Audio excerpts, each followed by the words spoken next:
Well, good morning, everyone. Welcome back to our training here in Keller Williams Market Center, powered by Ground. Training in the aspect of new home sales. Be trained by the professionals in the industry. Our goal is to help you and you who are sitting and watching us online is to cultivate new home sales on every level of business that you can.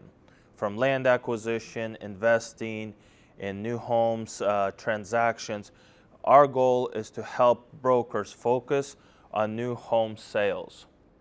Our mission is to equip brokers in new home sales in every aspect, from data grinding, from understanding zonings, to understanding civils, and all these processes, and hopefully allow brokers to be equipped with so much more service skills that would offer them and make them available to service their clients. We believe in networking and masterminding, meaning exchanging information, exchanging experience, exchanging talent, and all of this within the context of brainstorming and masterminding will help us build. We talk a lot about cross-training. Every time you meet with a client, every time you talk to somebody that has to deal with new home sales, there's something you have an opportunity to learn about. Our previous lesson, we talked about why new home sales. We actually talked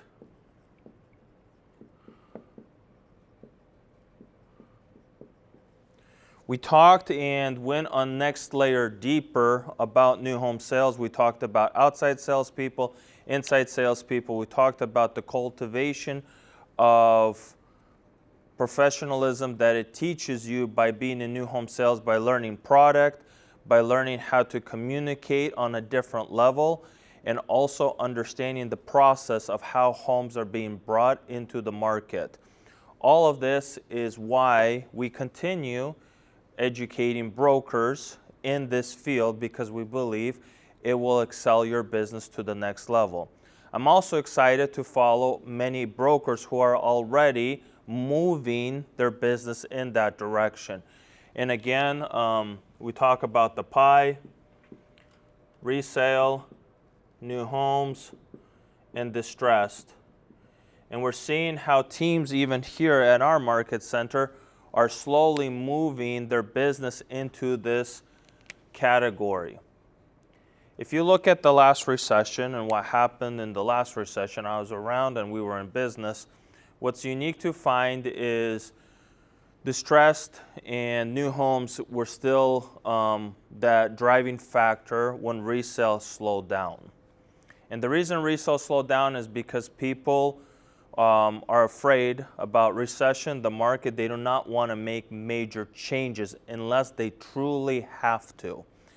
The people who have the financial capability, they're still pursuing their dream and buying their new home. Those people who have a hardship eventually fall into distress, and that's the have to. They have to make a decision and move. But the majority of the market in resale, they stay put. They do not want to go anywhere. They want to just feel secure. They don't want to go back to renting, especially if it's a first-time home buyer. So resale slows down during, I would say, the softer seasons of the market. They call it recession, but markets don't stop. They just soften, slow down, transactions take longer to do. And that's what a lot of you brokers are feeling right now. You're feeling a pinch in resale. There's not much inventory. Where's the inventory going to come from? The inventory is going to come from new home sales. That is it. New homes is what's going to create inventory and create opportunities for more work for us brokers. Our goal, facilitate a transaction. That is the metrics. It's a simple metrics. I have a good lender. He runs a big team. His simple metrics is per each employee, he wants 2 transaction closings a month. That's it. So you as a broker running your business or your team, what is your metrics of transactions per month? That metric is what should fuel you to put more in the pipeline. But where are we going to get these transactions? We understand resale has softened. Where you're going to get that volume is in new home sales. And again, I follow a lot of national brokers who run bigger teams. I follow brokers who are inside salespeople for new home sales, and transactions are cultivated in new home sales right now. So I hope that you're slowly looking at your business model and thinking about at what levels do you start to put energy, and that's actually our motivational thought of the day, is energy.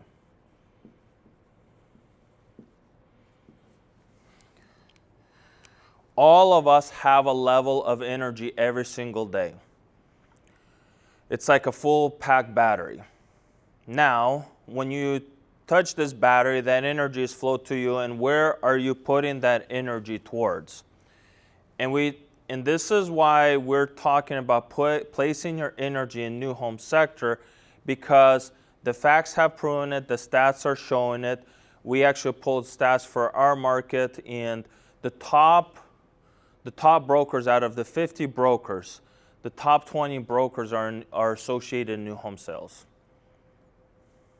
That's like almost 40% of the market of the top brokers, not just the market, the top producing brokers are associated with new home sales. So your energy, all of us have an energy level. Now, where do we put that energy? You could be like a light bulb that you just spread it everywhere and you hope it returns, or you could become a laser.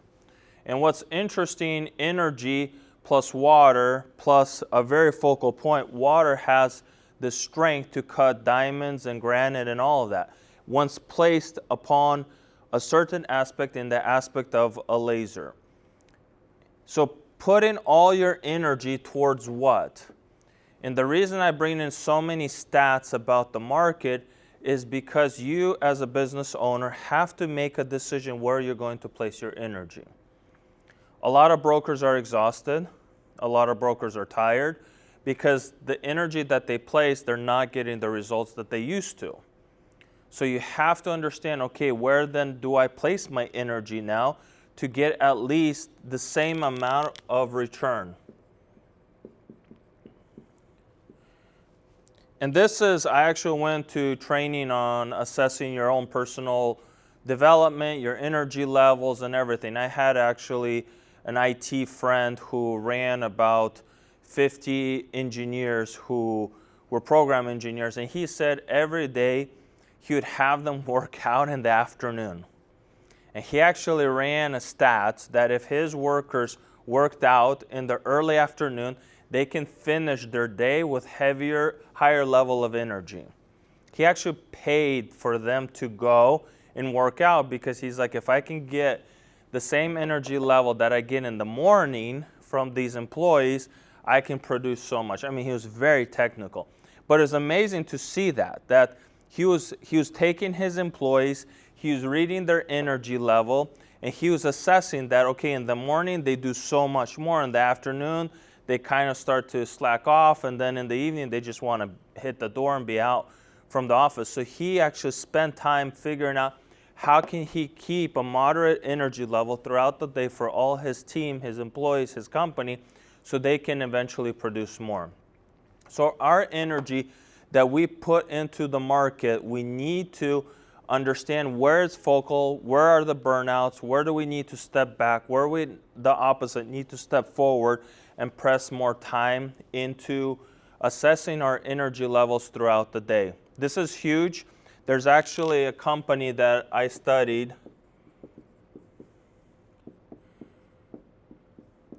thinktq.com, and I would highly recommend each one of you to actually just look at their site. Just take the personal test and evaluation that they have.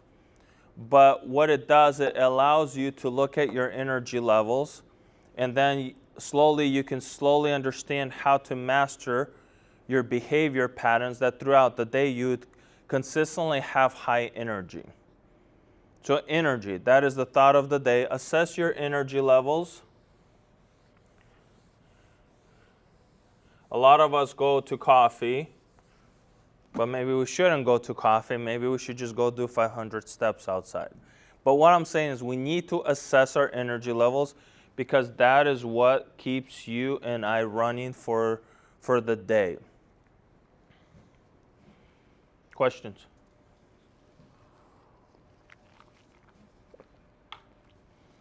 So today I want to talk about prospecting on two categories. The one-offs, I call them the one-offs, and the long-term, or one transaction and long-term.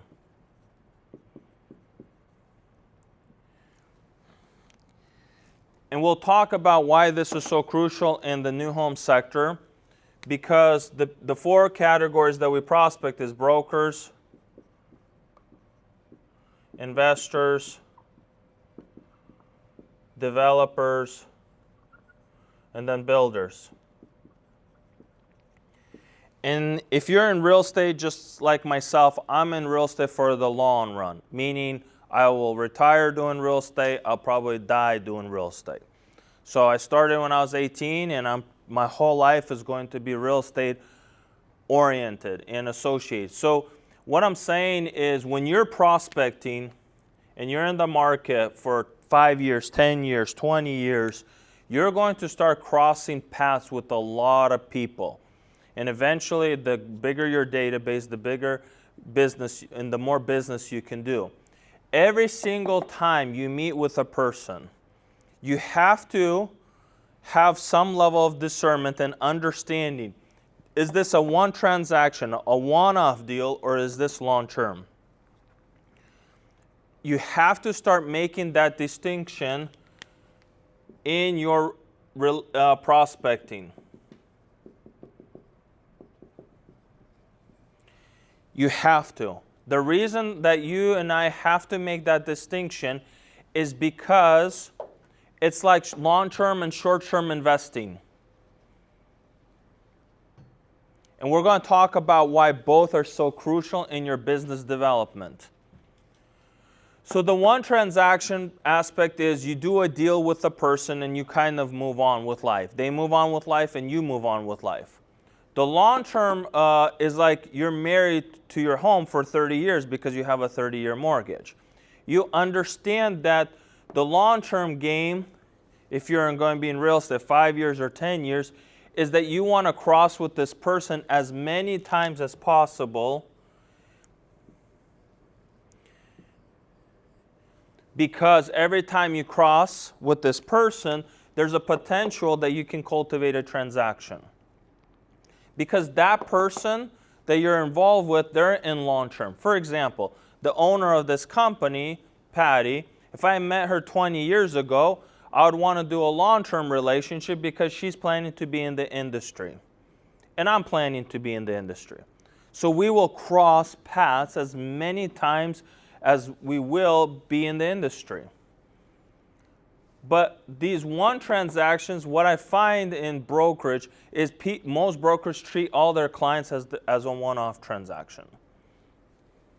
They pick it up, they figure it out. If they can't make it, they drop and they move on. They never go back, and we call this nurturing. They never go back to nurture a long-term relationship. Never. And why this is crucial, it's called name dropping.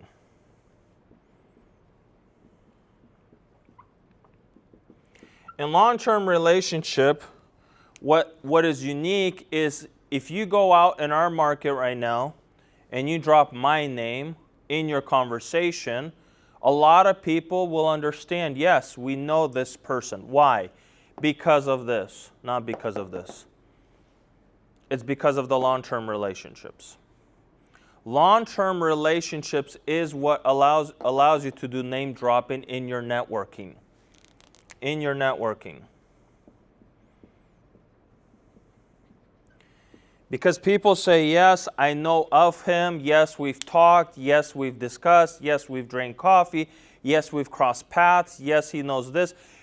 All this long-term game is very crucial in our business.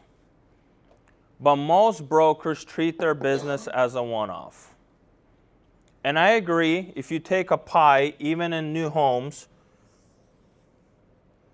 there's probably, if you talk about who the players are in the market, and I would say every market, there's probably 30% of people are one-offs. And then 70% are people who stay.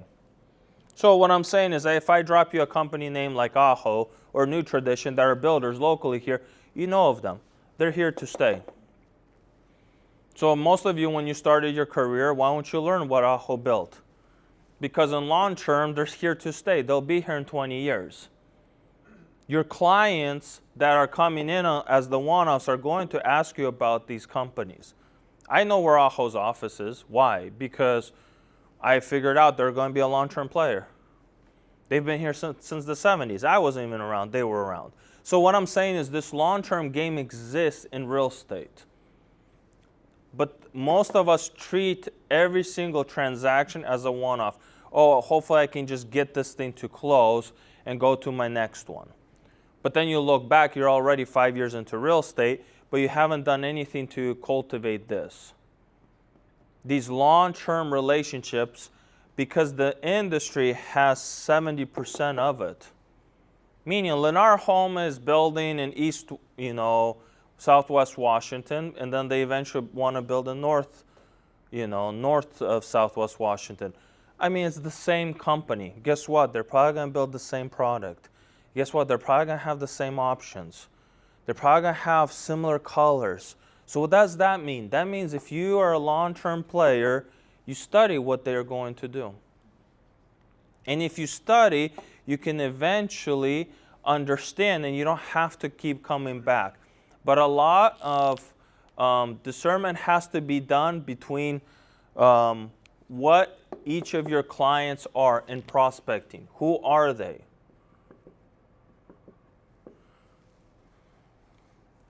Talk about investors, same story. There are the short-term investors. They're the one-offs. There's people who own 1 acre, and the brokers bring me these deals, and we talk about this 1 acre deal that their clients have lived on a property and they just want to develop. So yeah, it's a one-off deal. They want to develop it. They want to maybe sell the lots, keep the house, and move on with life. But again, that's only 30% of the market. There's other people who are investments. They have a piece of property, they have a house, they want to build an ADU. Again, we're coming back to new homes. But this is a one-off deal. But then again, developers and builders, same story here. There's one-off builders who, meaning they do it on the side. It's a side gig. And I know a handful of builders in the community where it's a side thing. His dad built 20 homes a year. He only wants to build 3. He does 3 homes and then he does investing, or he does 3 homes a year and something else, and marketing and so forth. Or I know a lot of brokers actually who are brokers and also invest into their own business. So all of this is crucial to understand between long-term and short-term transactions or relationship in our prospecting that we do. So every time you meet somebody in the market and you do your questionnaire, one of the questions should be for yourself, whether it's a fill-in form when you're talking to your client, are they going to be a long-term or short-term? Are they going to be your long-term player or a short-term player? And I'll tell you, I have a broker, she probably sold maybe like 50 of one builder's product. Why? Because when she met with the builder, she liked their product, she liked everything about their community, she figured out all the amenity schedules. She was an outside salesperson, not an inside sales, but she was able to take all that information, bring it back to her buyer pool, and start cultivating these transactions because she wanted to engage in a long-term relationship with these builders. This is part of our training. We say, pick a builder in the community that you like, and start following them. Turn them into a long-term. Just even one. Just take one builder, write their name down, and say, I want to follow this builder. Well, when you follow that builder, so will everybody else who's following you. That is the repercussion that takes place when we prospect not just one transaction, but long term. Also, what's so unique about this pool of people is these people, they're turning transactions in the market. So when a developer does his development and he sells out his development, what does he want to do next? He wants to go get another one. Then after he does another development, they take a year or two or three. He's done with that. Guess what he wants to do? He wants to do another development. When a builder builds and sells a house, what does he want to do? He wants to go and build another. If an investor bought a house, takes the 5 years for whatever, and in 5 years says, I want to buy another door. This is a lot of repeat business. This is a lot of repeat business.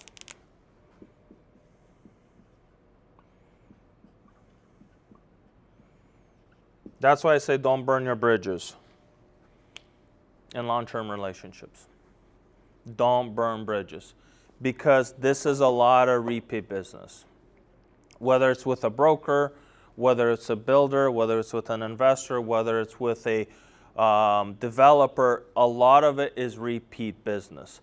And you have to have your name at least elevated to another level than just, oh, they're just a broker. You have to contribute something by understanding new home sales, by understanding prospecting, by understanding, short-term and long-term prospecting, and which clients you're going to do that, and how you're going to flow this in your business. I'll tell you, a lot of developers have made a lot of money in long-term gains. A lot of people have been very wealthy because they have holdings. Well, guess what? If you bring that same mindset into your business, that you're in a long-term game and that you're in holdings, it will pay dividends.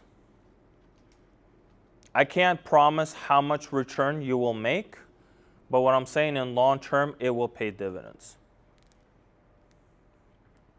It will. I'll give you a simple example. I've mentioned this in one of our classes, is when you go to your banker, go to your business banker sector. Why? Because your business banker can do more than a regular teller. And if you have any issues in your banking, you just go directly to your business banker, who saves you so much time by not going to your teller. Well, that's this. The teller is this. You come in, they do a deposit, the one transaction, one deal, and they're off. They're not even thinking about helping you outside of that. But the long term is that business developer person who's sitting there, and if you have any issues in your banking, you go to them. They have saved me a lot of time because I just shoot them an email and they figure things out.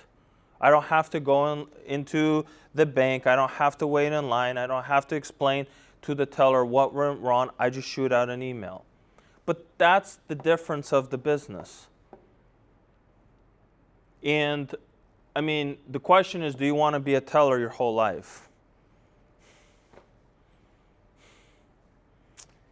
And sadly, most of us build our business around this. Just a one-off deal. And we're running to the next one. And we don't even spend enough time to figure out that, if I'm in this for a long term, then I have to build this on a whole other level. So I know this is more of prospecting and business development, but it is so crucial because in 20 years that I have been in our market, focusing on these categories and focusing in new home sales, the results are, the dividends pays really high and long term. Yeah. The return on your time, on your energy that we spoke about, and on the whole aspect of prospecting goes a far ways. Any questions on this?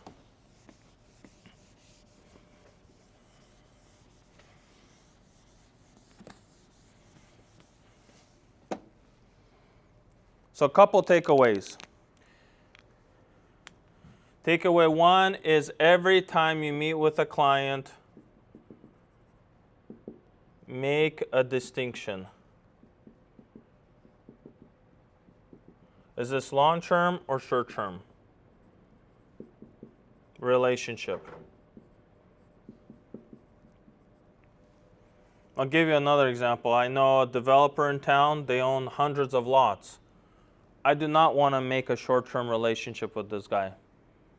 I mean, he knows investors, they run a pool, they run this. I want to make a long-term relationship with this person. Takeaway 2 is build your business on both, just like an investor would. Short-term investment in prospecting, and then long-term investment in prospecting.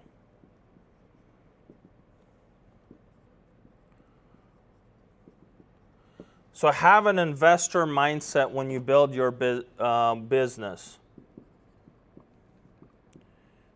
You're investing things into the short term, and you're investing things into the long term. Just like rental pools. Rental pools is all about long-term games. It's not about short-term games. Having inflation or equity built into your homes is a long-term game, is not a short-term game. So on average, you get 5%. But 5% over 10 years, you got 50%. So it's a long-term game. It's not a short-term game.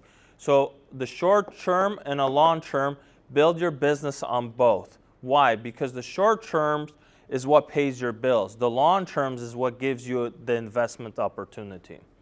And if we can build our businesses on these two concepts, eventually the long-term wins the longer you are in the race. So the longer I hold a house, the longer I hold the house, the more of the debt is going to get paid off. So that is the reward. There is a reward aspect for me holding a long-term relationship. Oftentimes we don't see it, we don't fully understand, but there is that concept that is built into it. That is all for this morning on prospecting and new home sales, and building short-term and long-term relationships in your prospecting business. Questions?